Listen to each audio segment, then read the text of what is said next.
Hi there. I have a question for you today. What do you call the person who emotionally abused you, the narcissist in your life? Do you have a name for them, or do you call them by their actual name?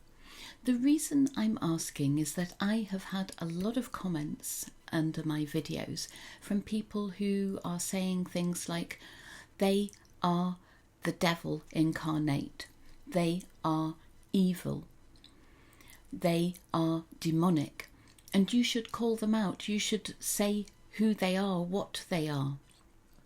And it's a really interesting point, and I do call out the actions and behaviours of narcissists, which are often evil, the actions and behaviours I mean. But I don't call the people demons or devils or the devil incarnate.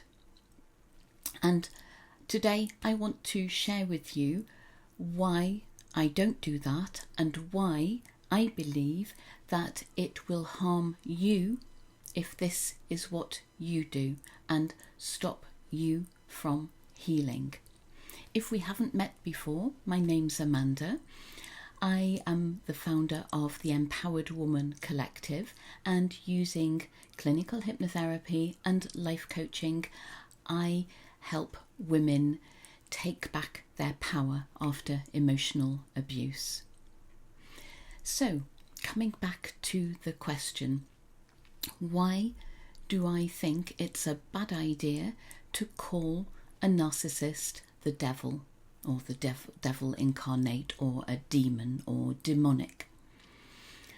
When we use such strong emotionally charged words instead of using the person's name, or simply saying something neutral like my ex, my parent, my sibling, then we are putting energy into whatever we are saying about that person, and we are giving away some of our power in using such emotionally charged words.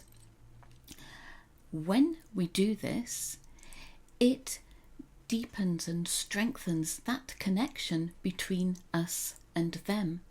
Whereas what we actually want to achieve is to become indifferent to them. And that, in my opinion, is the gold standard. You know you have healed when you are indifferent to that person, when you can talk about them without putting all the emotion, without looking for words, adjectives that are going to describe what they did and how awful they are. I'm not saying that they haven't caused harm and damage, not at all. And I'm not saying that their actions and behaviours aren't evil, because they are. But we need to be able to take a step back as part of the healing process. Yes, in the early stages, call them names, vent, let your anger out, because you have a right to do this. But that should be in the short term.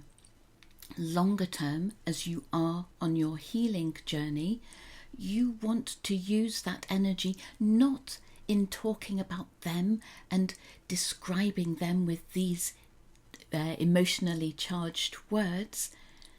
You want to use your energy for you, to increase your self-care, to increase your self-compassion, to focus on what you want to do and what you're going to do in this new chapter as a survivor of the abuse, no longer a victim, and someone who is looking forward, literally.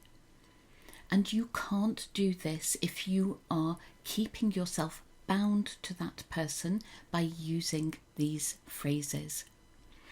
So if you have been using words like demons and devils or other really strong adjectives, I urge you to reconsider, to change tack, and to notice how it feels to be using a nondescript word, a word that doesn't give away any of your emotions and power. And let me know in the comments how that feels. I'd love to hear your thoughts on this. I know there will be many people out there who still disagree, but this is how I have healed after 25 years of emotional abuse, and it's how I help my clients to heal. It's how I help the women in my Empowered Woman Collective to take back their power and to heal completely and move on. Until next time, take really good care of you. Bye for now.